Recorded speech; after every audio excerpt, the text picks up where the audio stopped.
Keluar, langsung keluar. Langsung keluar. Keluar. Baik, keluar. Langsung keluar.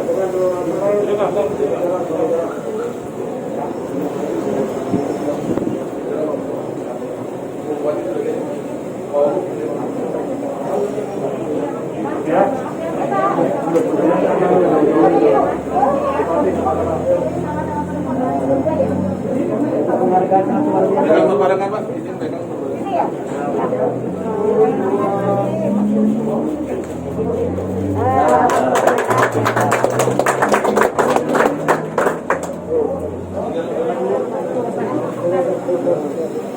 Medianya terbatas. Media terbatas. Sampai media terbatas apa?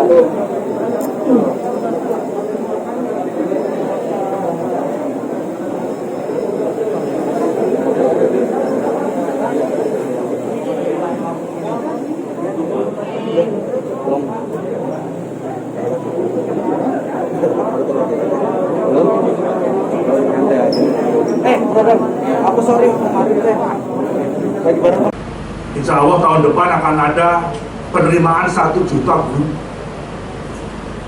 260.000 dokter, bidan, perawat, sekian puluh ribu tenaga penyuluh pengairan, penyuluh peternakan yang akan ditempatkan di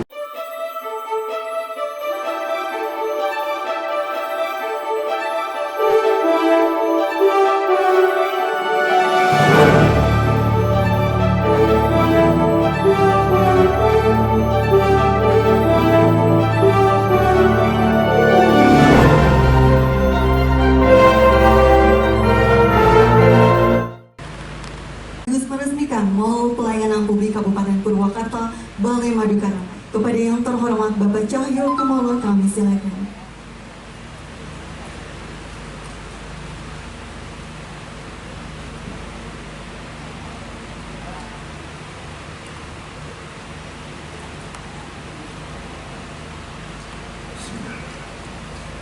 Assalamualaikum warahmatullahi wabarakatuh. Selamat pagi, salam sejahtera untuk kita semuanya. Om Swastiastu, Namo Buddhaya. Yang saya hormati Bapak Wakil Gubernur Jawa Barat, yang saya hormati yang mewakili Kapolda Jawa Barat, yang saya hormati Ibu Bupati Purwakarta dan Wakil Bupati yang hadir, serta Bapak Ibu sekalian dari Forkompimda Kabupaten Purwakarta, yang saya hormati saudara direktur yang mewakili Dirjen Dukcapil dan yang mewakili Kemdiknas, saudara Budiman Jatmiko, yang saya hormati Ketua Majelis Ulama, tokoh-tokoh agama, tokoh-tokoh masyarakat, Bapak Sekda dengan segenap OPD, perangkat pemerintah Kabupaten Purwakarta, dari tingkat kabupaten sampai mungkin tingkat kecamatan, tingkat desa yang ikut menyaksikan acara pagi hari ini, Bapak Ibu sekalian dan teman-teman pers yang berbahagia. Mari kita panjatkan puji syukur kepada Allah Subhanahu wa Ta'ala atas ridhonya pada pagi hari yang sejuk ini, kita bersama-sama bisa berkumpul dalam rangka untuk meresmikan Balai Madukara, Mall Layanan Publik di Kabupaten Purwakarta. Semoga dengan ridho Allah SWT, mall ini akan mampu menjawab keinginan masyarakat yang mungkin merasakan keruwetan birokrasi, lamanya keluarnya sebuah perizinan atau lamanya layanan publik. Semoga dengan mall ini akan bisa mempercepat pengabdian pemerintah khususnya di Kabupaten Purwakarta kepada masyarakat yang ada. Bapak sekalian, saya hadir lengkap dengan rombongan kami. Yang pertama mohon berdiri Ibu Profesor Diah Inilah Deputi Pelayanan Publik yang beliau tidak henti-hentinya di tengah pandemi COVID ini keliling dalam rangka untuk mengoptimalkan pelayanan publik di seluruh wilayah Indonesia. Yang kedua, Bapak Jupri, Deputi Reformasi Birokrasi. Yang ketiga, Pak Dr. Aminuddin, ini staf ahli bidang hukum. Kemudian hadir juga Brigjen Polisi Tony, ini staf khusus saya yang membidangi masalah radikalisme, terorisme, narkoba untuk mengawasi ASN. Berikutnya Pak Saifuddin, ini staf khusus yang menangani masalah-masalah keimigrasian, dan juga hadir teman-teman dari pejabat eselon 2. Bapak sekalian, mengawali sambutan saya ingin sedikit mengutip pidato Bung Karno pada saat beliau dilantik sebagai presiden pertama. Dan setiap berbagai pertemuan, Bung Karno selalu mengatakan, setiap manusia, setiap pemimpin itu harus punya impian, harus punya imajinasi. Dengan impian dan imajinasi itu, dia akan menyusun konsep dan program-program untuk kemaslahatan bangsa dan negara. Ini selalu diungkapkan. Dan kita memasuki konsolidasi demokrasi, pemilihan presiden, pemilihan gubernur, bupati, wali kota, sampai kepala desa, juga ada janji kampanye seorang presiden, seorang gubernur, bupati, wali kota, sampai kepala desa. Nah, janji ini harus tertulis dalam program jangka pendek, jangka menengah, dan jangka panjang. Salah satu Kabupaten Purwakarta yang hari ini Ibu Bupati meresmikan membentuk POL semata-mata janji kampanye seorang calon bupati terpilih bagaimana untuk bisa cepat melayani masyarakat, cepat mengorganisir, cepat menggerakkan masyarakat dengan baik. Pak Wagub juga sama-sama teman saya di DPR. Dia milih jadi bupati dulu karena ingin dekat dengan masyarakat di wilayah ini. Dikira enak jadi bupati, ya enak. Saya yakin Pak Wagub selama jadi bupati tombok tabungan beliau pasti dikuras untuk mencukupi kehidupan seorang bupati. Yang anggota DPR kan enak, gajinya besar, jarang dimintai dari rakyat. Tapi kalau bupati kan tiap hari orang datang, apalagi beliau dari partai politik, pasti koceknya ya nggak Pak? Nah, saya kira ini, saya kira impian itu harus kita punya untuk kepentingan bangsa dan negara. Sama juga dulu Bung Karno, sebelum beliau membacakan teks proklamasi, beliau tanya ke Bung Hatta, Bung, apakah kita siap, sanggup untuk mensejahterakan rakyat? Bung Hatta menjawab, yang penting kita merdekakan dulu bangsa ini. Kita bangun jembatan emas menuju kesejahteraan rakyat. Nanti penerus kita, generasi yang akan datanglah yang akan melanjutkan perjuangan-perjuangan. Nah, inilah impian. Termasuk Pak Jokowi. Beliau pernah jadi wali kota, pernah jadi gubernur, satu periode jadi presiden. Beliau melihat masih adanya keruwetan birokrasi ini, lambannya memberikan izin investasi, lambannya pelayanan masyarakat. Maka salah satu visi misi Pak Jokowi dan Pak Ma'ruf Amin adalah reformasi birokrasi. Reformasi birokrasi jangan dilihat untuk menyederhanakan jabatan struktural ke fungsional, tidak hanya itu, tapi menyangkut perencanaan ASN kita, rekrutmen ASN kita, sistem merit, penjenjangan sampai kesejahteraan. Kemudian juga bagaimana aparatur pemerintah, termasuk di dalamnya pemerintah pusat sampai kelurahan desa,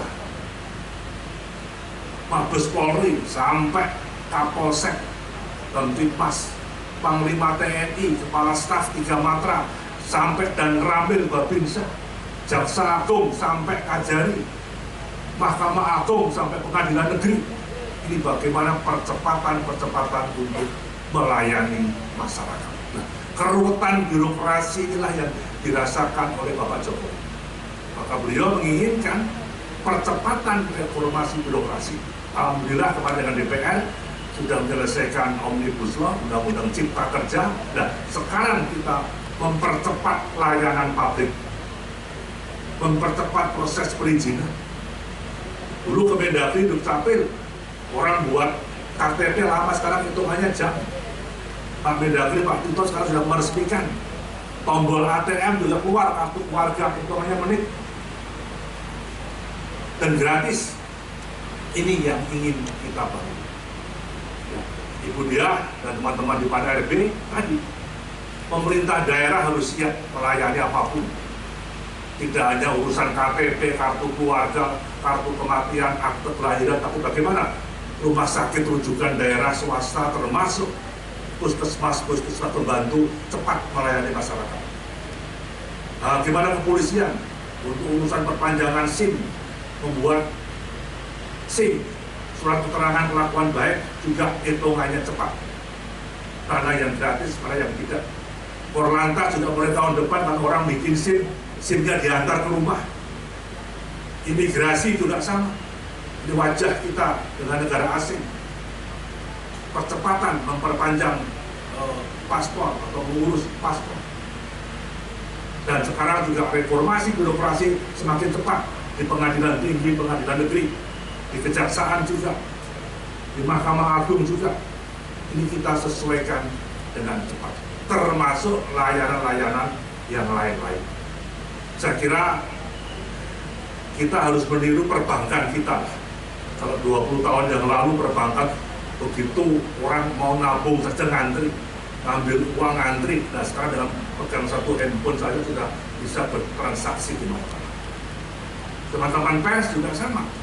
Dulu cari sumber berita dulu, setelah cari sumber berita lari ke kantornya, ngetik berita, diserahkan ke rektal ke redaksi, baru keluar berita. Sekarang nggak, langsung wawancara dengan handphone, langsung dibikin berita, langsung bisa keluar. Nah, kecepatan inilah yang diinginkan oleh Bapak Joko Widodo dalam konteks reformasi birokrasi. Jadi perencanaan, kita punya 4,2 juta ASN dari pusat sampai di daerah, tapi 1,6 juta masih tenaga administrasi. Insya Allah tahun depan akan ada penerimaan 1 juta guru, 260.000 dokter, bidan, perawat, sekian puluh ribu tenaga-tenaga penyuluh pengairan, penyuluh peternakan yang akan ditempatkan di seluruh desa dan kecamatan. Nah, ini percepatan reformasi birokrasi yang diinginkan oleh Pak Jokowi, supaya pertumbuhan ekonomi di daerah itu semakin meningkat untuk kepentingan dan kemaslahatan masyarakat di daerah, hingga mewujudkan kesejahteraan yang ada. Bapak sekalian, dalam konteks mereformasi birokrasi, membangun tatanan baru birokrasi untuk melayani, kita diberi cobaan oleh Tuhan Yang Maha Kuasa, yaitu adanya pandemi COVID. Nah, mari kita ikuti ini dengan baik. Jadi ASN harus produktif, cepat tanggap, menggerakkan, mengorganisir masyarakat, mempercepat investasi, tapi tetap ASN itu harus sehat. ASN itu untuk sehat ya harus menerapkan disiplin protokol kesehatan, memberikan contoh kepada masyarakat, harus pakai masker, jaga jarak semacam ini, kebersihan setiap saat, baik di rumah, di kantor, dan sebagainya. Ini yang harus diterapkan dalam tatanan tata kelola pemerintahan kita, mulai dari pusat sampai tingkat bawah, yang diharapkan bisa menggerakkan dan mengorganisir masyarakat. Saya kira kami titip juga kepada Pemda lewat Satpol PP-nya, kemudian titip kepada kepolisian, kepada Kodim di sini untuk menindak tegas, jangan pandang bulu pada setiap orang, setiap kelompok yang dia melanggar protokol kesehatan. Ini demi arahan Pak Jokowi bahwa kesehatan hukum utama yang harus ditegakkan di wilayah NKRI di tengah-tengah pandemi COVID. Itu yang pertama. Yang kedua, kenapa reformasi birokrasi ini penting? Kenapa saya menempatkan staf khusus saya, Saudara Brigjen Tony, untuk menangani masalah, mencermati masalah radikalisme, terorisme, narkoba di lingkup ASN khususnya. Ada staf khusus kami yang menangani masalah Stranas Pencegahan Korupsi di orang KPK yang bantu saya. Juga dalam kerangka untuk bagaimana agar masalah-masalah korupsi ini bisa cepat kita tangani dengan baik. Tantangan bangsa kita yang pertama, khususnya lingkup ASN, itu adalah masalah radikalisme, terorisme, masalah memahami area rawan korupsi, yang ketiga narkoba, dan yang keempat adalah masalah bencana alam. Bapak sekalian, kembali pada masalah keruwetan birokrasi. Setiap daerah berbeda permasalahan, tapi pada intinya keruwetan birokrasi inilah yang meresahkan masyarakat. Hati-hati kalau kita melayani masyarakat. ASN. Ucapan mau 1 jam atau mau 1 hari, nah, sudah konotasinya panjang sekali. Kalau memang harus bayar, kayak sekarang orang ngurusin terpampang 120.000 ngurusin sekian. Orang ngurus paspor terpampang yang bayar sekian. Oh, memperpanjang KTP sampai akte kelahiran nggak bayar, jelas nggak bayar. Ini saya kira harus ditegakkan aturan dan ASN harus memberikan contoh yang terbaik. Ini yang Bapak Jokowi memberikan arahan kepada saya sebagai pembantu beliau untuk mempercepat proses reformasi birokrasi dalam tanda petik yang luas, tidak hanya masalah merubah jabatan struktural ke fungsional, tetapi dalam konteks 8 permasalahan sampai meningkatkan gaji, sampai meningkatkan tunjangan kinerja, sampai ada subsidi pensiun dan sebagainya dan sebagainya.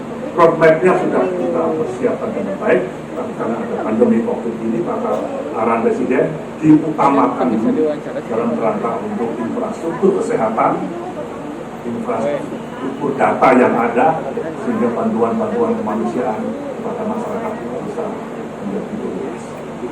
Bapak sekalian, prioritas pembangunan di Kabupaten Purwakarta hari ini selaras dengan prioritas pembangunan pemerintah pusat yang meliputi peningkatan kualitas pelayanan, dasar pendidikan, masalah kesehatan, infrastruktur, serta pelayanan prima bagi masyarakat. Skala prioritas tersebut juga tertuang dalam visi misi yang tercantum dalam RPJMD Kabupaten Purwakarta yang telah disepakati bersama dengan DPR. Dan ini selaras dengan program strategis pemerintah pusat, Pak Jokowi, Pak Ma'ruf Amin, kemudian juga selaras dengan program prioritas Gubernur dan Wakil Gubernur Jawa Barat. Ini yang harus sinkron, sehingga percepatan dan layanan kepada masyarakat ini harus selaras dengan skala prioritas pusat, provinsi, kabupaten kota, sampai ke tingkat desa dan kelurahan. Salah satu janji politik yang diusung oleh Ibu Bupati Kabupaten Purwakarta adalah memberikan pelayanan publik yang prima. Dalam hal ini konsep mall ditawarkan sebagai solusi dari pelayanan terpadu yang saat ini belum terintegrasi antara pemerintah pusat, mungkin provinsi, dan sekaligus pelayanan bisnis dalam satu tempat. Tidak harus ada mall, tapi minimal pemerintah daerah dimanapun ada satu atap, sehingga masyarakat datang itu bisa selesai mengurus. Tadi disinggung juga imigrasi. Kalau di sini ada perwakilan imigrasi, tidak orang harus lari ke Kerawang misalnya, bisa diselesaikan di sini. Hal-hal yang mungkin bisa dibuka cabang di tingkat provinsi juga bisa ditempatkan di sini, sehingga masyarakat masuk satu lokasi atau mall layanan publik dia bisa menyelesaikan secara keseluruhan apa-apa yang dibutuhkan, termasuk tadi kalau mau nikah juga bisa dibantu dengan, apalagi nikah tambah hadiah dari Ibu Bupati berbulan madu di hotel gratis lah, saya kira akan sangat nikmat sekali. Ini bentuk-bentuk layanan publik sehingga masyarakat taat pada aturan yang dibuat, ada undang-undangnya, ada perdanya, tapi juga masyarakat datang pun cepat selesai. Masuk ke satu ruangan ini, mulai memperpanjang KTP atau ngurus KTP yang hilang, urus akte kelahiran anaknya, atau ngurus akte kematian, atau surat pindah, sampai nikah, sampai urusan memperpanjang SIM, sampai ngurus apapun juga, mulai perbankannya juga, mulai hal-hal lain, sekali datang selesai. Tidak bolak-balik, yang ini akan menghabiskan biaya bagi masyarakat. Bapak sekalian, sebagaimana konsep mall layanan publik yang dirintis oleh Ibu Deputi ini, di mana kita hanya datang ke satu tempat untuk memenuhi semua keperluan masyarakat. Maka MPP pada prinsipnya adalah mengintegrasikan semua pelayanan publik yang diperlukan masyarakat di satu tempat, baik yang diberikan oleh pusat maupun daerah di provinsi, bahkan juga menggandeng sektor swasta. Bank-bank swasta silakan mau masuk, asuransi swasta silakan mau masuk, dan sebagainya dan sebagainya. Sehingga MPP merupakan suatu perjalanan pembaharuan dalam penyelenggaraan pelayanan publik, di mana merupakan pengembangan dari pelayanan terpadu satu pintu yang dikombinasikan sedemikian rupa dengan menggunakan teknologi informasi. Nah, sekarang dengan perkembangan yang ada, inovasi sekecil apapun dari pusat, dari daerah, baik provinsi maupun kabupaten kota, ini harus terus ditingkatkan, mempermudah, mempercepat untuk bisa melayani masyarakat. Gagasan membentuk mall layanan publik terinspirasi awalnya dari Nawacita, yang mana 6 diantaranya berkaitan erat dengan pelayanan publik sebagai wujud kehadiran negara di tengah masyarakat.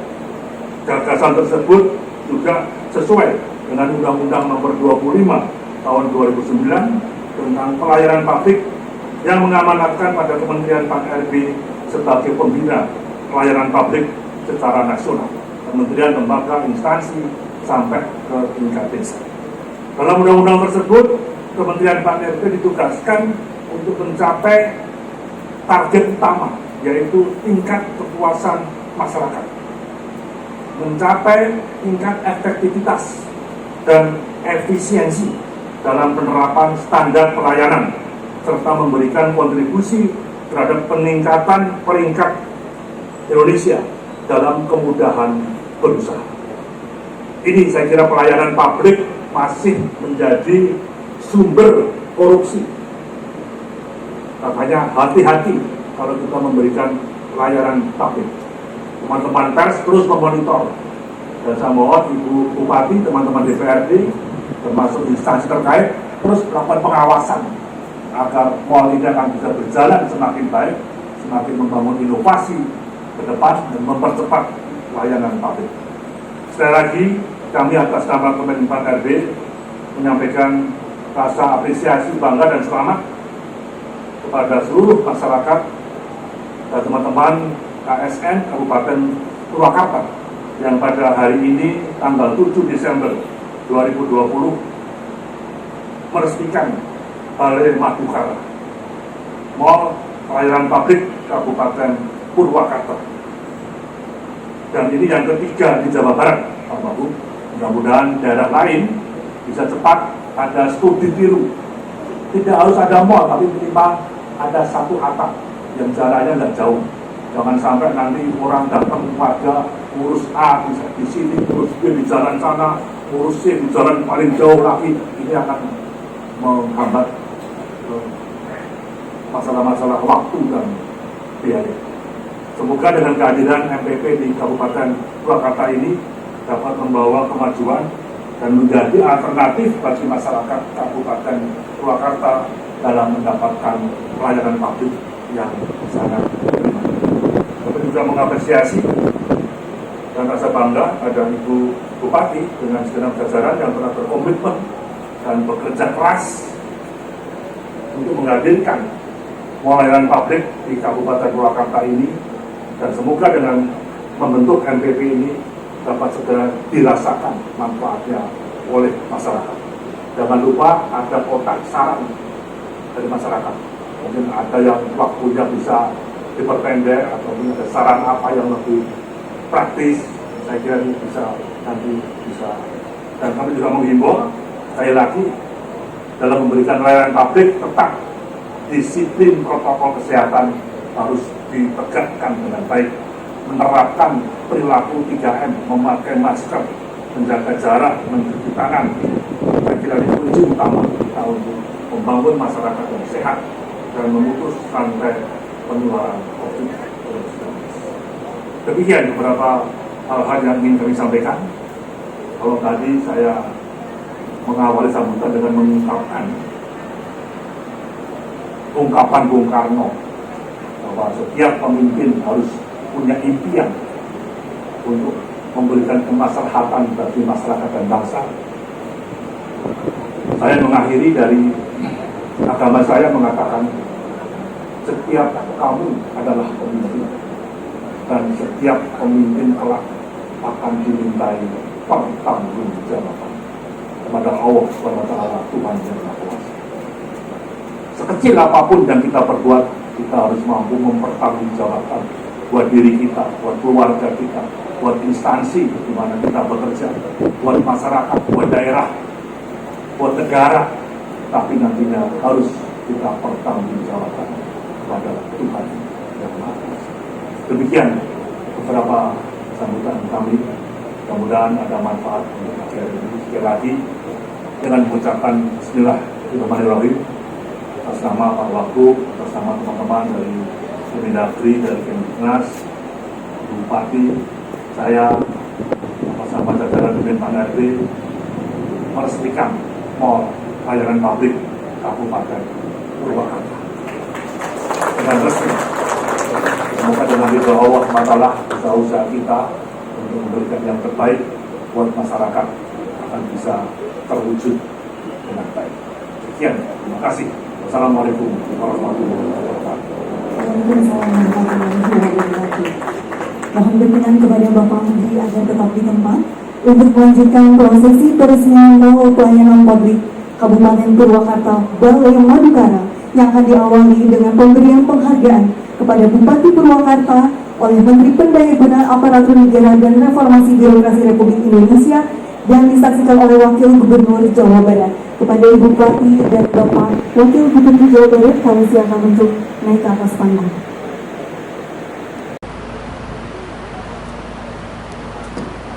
Kami mengundang juga kepada Dirjen Dukcapil